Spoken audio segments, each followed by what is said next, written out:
Assalamualaikum warahmatullahi wabarakatuh. Alhamdulillahirrahmanirrahim. Wassalatu wassalamu ala asyrafil anbiya wal mursalin wa ala alihi wa sahbihi rasulillahi ajma'in. Amma ba'du. Mahasiswa dan mahasiswi manajemen semester 4 kelas F yang Bapak banggakan, selamat pagi, selamat bertemu kembali dengan proses belajar mengajar pada mata kuliah manajemen perbankan. Mudah-mudahan pada pagi hari ini kita senantiasa selalu diberikan rahmat, taufik, hidayah serta inayah kepada kita semua dari Allah Subhanahu wa taala, dan atas kudrat irodatnya juga kita pada hari ini bisa dipertemukan dan diperkumpul dalam proses belajar mengajar pada mata kuliah manajemen perbankan di semester 4 ini. Salawat serta salam tak lupa semoga tetap dicurah ruahkan kepada junjungan kita Habibana wa Nabiyana Muhammad sallallahu alaihi wasallam, pada keluarga, sahabat, tabi'in serta seluruh umatnya yang selalu taat patuh taat terhadap ajaran beliau, yang insya Allah mudah-mudahan termasuk kita di antaranya. Mahasiswa dan mahasiswi semester 4 yang Bapak banggakan, pada kesempatan pagi hari ini kita atau pokok bahasan kita hari ini adalah manajemen jasa bank lainnya. Seperti yang kita pernah bahas dan saya sampaikan bahwa kegiatan bank itu yang utama adalah dua, di mana mereka melaksanakan funding, penghimpunan dana, baik yang bersumber dari masyarakat, yang bersumber dari modal sendiri, kemudian yang bersumber dari pihak atau lembaga lain melalui pinjaman. Kemudian kegiatan yang kedua, bagaimana menggunakan sumber-sumber dana yang sudah diperoleh untuk kegiatan-kegiatan yang produktif, terutama ya dalam hal ini adalah manajemen lending ya.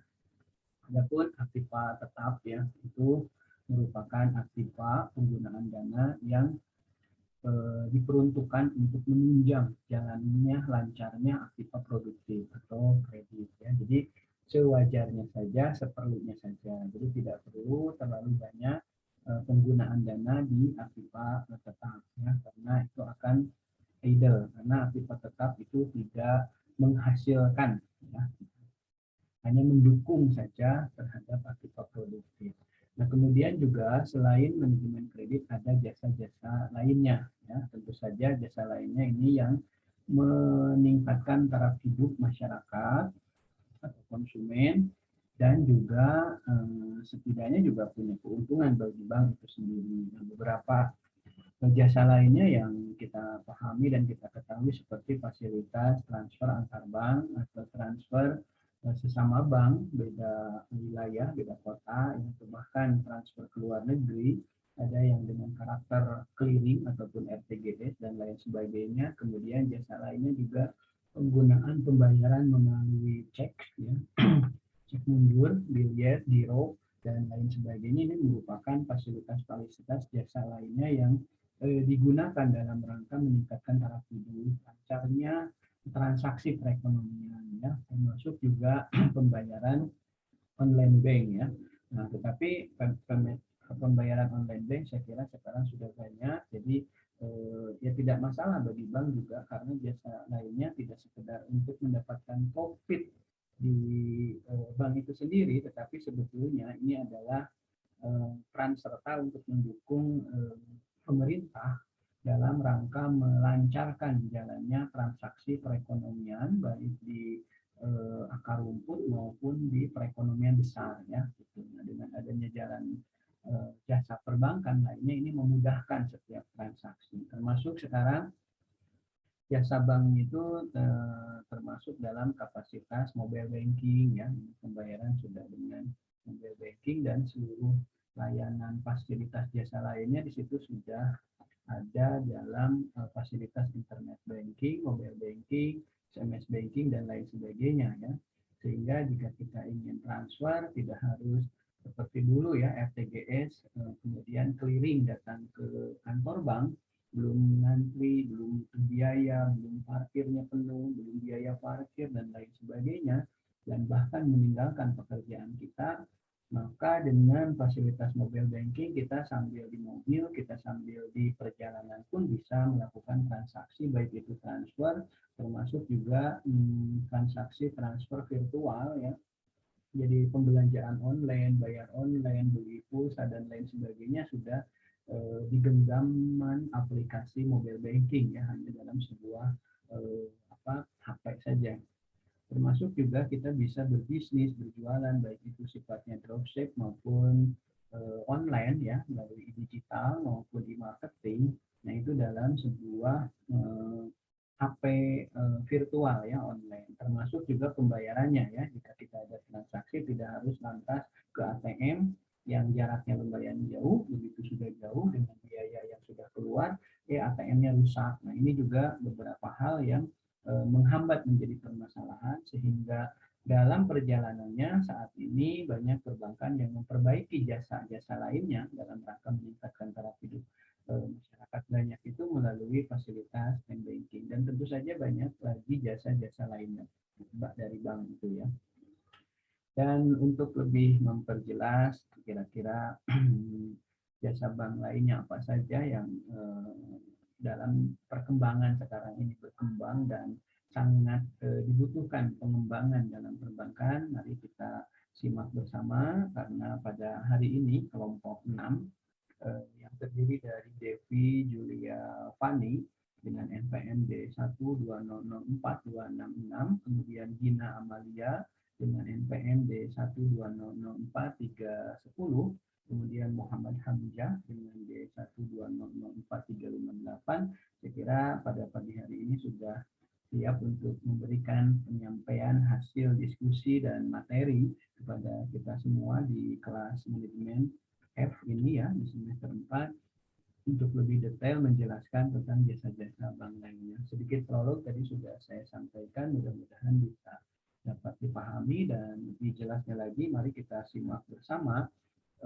penyampaian materi dari kelompok 6 ini ya, di kelas manajemen F yang akan disampaikan oleh tadi ya, saudara Devi Julia Fani, kemudian Gina Amalia, dan Muhammad Hamzah.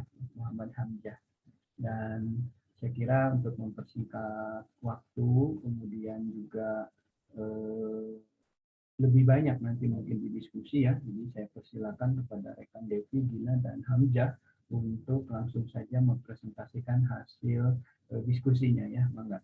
Assalamualaikum warahmatullahi wabarakatuh. Waalaikumsalam warahmatullahi wabarakatuh. Nama saya Devi Julia Fani dari kelompok 6 beserta kedua rekan saya yaitu Gina Amalia dan Muhammad Hamzah akan mempresentasikan tentang manajemen jasa bank lainnya. Yang pertama ada pengertian jasa-jasa bank. Jasa-jasa bank lainnya merupakan kegiatan perbankan yang ketiga. Tujuan pemberian jasa-jasa bank ini adalah untuk mendukung dan memperlancar kegiatan menghimpun dana dan menyalurkan dana. Semakin lengkap jasa bank yang diberikan, maka semakin baik. Dalam arti, jika nasabah hendak melakukan suatu transaksi perbankan, cukup di satu bank saja. Demikian pula sebaliknya, jika jasa bank yang diberikan kurang lengkap, maka nasabah terpaksa untuk mencari bank lain yang menyediakan jasa yang mereka butuhkan. Selanjutnya, ada keuntungan jasa-jasa bank. Seperti dijelaskan sebelumnya, bahwa keuntungan pokok perbankan adalah dari selisih bunga simpanan dengan bunga kredit atau pinjaman. Keuangan ini dikenal dengan istilah spread-based. Namun, di samping keuntungan dari kegiatan pokok tersebut, pihak bank juga dapat memperoleh keuntungan dari transaksi yang diberikannya dalam jasa-jasa bank lainnya. Keuntungan dari transaksi dalam jasa-jasa bank ini disebut juga fee-based. Keuntungan dari jasa bank dalam ini signifikan, bahkan dari tahun ke tahun semakin meningkat. Hal ini disebabkan keuntungan dari spread-based semakin kecil mengingat persaingan yang semakin ketat dalam bidang ini. Oleh sebab itu, di samping mencari keuntungan utama tetap pada spread-based, dewasa ini semakin banyak bank yang mencari keuntungan lewat jasa-jasa bank. Adapun keuntungan yang diperoleh dari jasa-jasa bank ini antara lain, yang pertama ada biaya administrasi dikenakan untuk jasa-jasa memerlukan administrasi khusus. Pembayaran biaya administrasi biasanya digunakan untuk pengelolaan suatu fasilitas tertentu. Contoh biaya administrasi seperti biaya administrasi kreditan dan administrasi lainnya. Yang kedua, ada biaya kirim, diperoleh dari jasa pengirim uang atau transfer, baik jasa transfer dalam negeri maupun transfer ke luar negeri. Yang ketiga, ada biaya tagih, merupakan jasa yang dikenakan untuk menagihkan dokumen-dokumen milik nasabahnya seperti jasa clearing atau penagihan dokumen dalam kota, dan jasa inkaso atau penagih dokumen keluar kota. Biaya tagihan ini dilakukan baik untuk tagihan dokumen dalam negeri maupun luar negeri. Yang keempat ada biaya provisi dan komisi. Biaya provisi dan komisi biasanya disebabkan jasa kredit dan jasa transfer serta jasa-jasa atas bantuan bank terhadap suatu fasilitas perbankan. Misalnya jasa provisi dan komisi tergantung dari jasa yang diberikan serta status nasabah yang bersangkutan. Selanjutnya, ada jasa sewa dikenakan kepada nasabah yang menggunakan jasa safe deposit box. Biasanya biaya sewa tergantung dari ukuran box dan jangka waktu yang digunakannya. Yang selanjutnya ada jasa iuran diperoleh dari jasa pelayanan bank atau kredit di mana kepada setiap pemegang kartu dikenakan biaya iuran. Biasanya pembayaran biaya iuran ini dikenakan per tahun. Transfer adalah suatu kegiatan jasa bank untuk memindahkan sejumlah dana tertentu sesuai dengan perintah si pemberi amanat yang ditunjukkan untuk keuntungan seseorang yang ditunjuk sebagai penerima transfer. Transfer keluar, salah satu jenis pengiriman uang yang dapat menyederhanakan lalu lintas pembayaran adalah dengan mengirimkan uang keluar. Transfer masuk. Transfer masuk di mana bank menerima amanat dari salah satu cabang untuk membayar sejumlah uang kepada seseorang.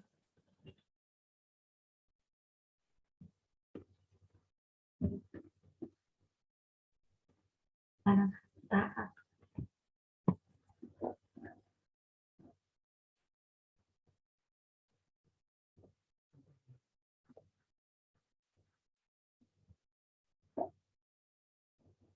Bentar ada trouble ya. Dilanjut lagi. yang dirancang secara khusus dari bahan baja dan ditempatkan dalam ruang khasanah yang kokoh, tahan bongkar dan tahan api. Untuk memberikan rasa aman bagi kegunaannya yang pertama, untuk menyimpan surat-surat berharga dan surat-surat penting. Yang kedua, untuk menyimpan benda-benda berharga seperti emas, berlian, mutiara, intan, dan lain-lain. Letter of credit merupakan salah satu jasa yang ditawarkan bank dalam rangka pembelian barang berupa penangguhan pembayaran, pembelian oleh pembeli sejak LC dibuka sampai dengan jangka waktu tertentu sesuai perjanjian. Berdasarkan isi perjanjian tersebut, LC dapat dibedakan menjadi beberapa jenis. Yang pertama, ruang lingkup transaksi. LC import adalah LC yang digunakan untuk mengadakan transaksi jual beli barang atau jasa melewati batas-batas negara. B. LC dalam negeri atau surat kredit berdokumen dalam negeri atau SKBDN adalah LC yang digunakan untuk mengadakan transaksi di dalam wilayah suatu negara. Yang kedua, saat penyelesaian. LC adalah LC yang penangguhan pembayarannya sampai dengan dokumen tiba. B. Usen LC adalah LC yang penangguhan pembayarannya sampai wesel yang diterbitkan jatuh tempo atau tidak lebih lama dari 185 hari.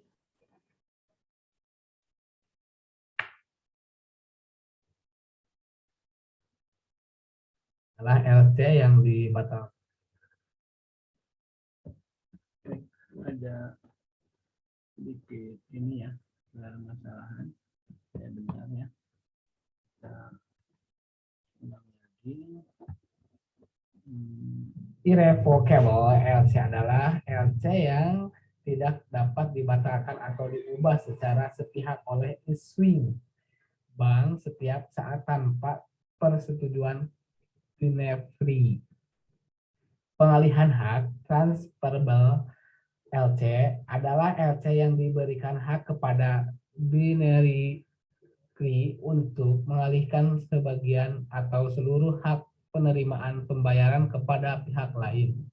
Full transferable LC adalah LC yang tidak memberikan hak kepada beneficiary untuk mengalihkan sebagian atau seluruh hak penerimaan pembayaran kepada pihak lain. Pihak adivisi bank, general atau negotiating atau non-restricted LC adalah LC yang tidak menyebutkan dengan bank yang akan menjadi advising bank.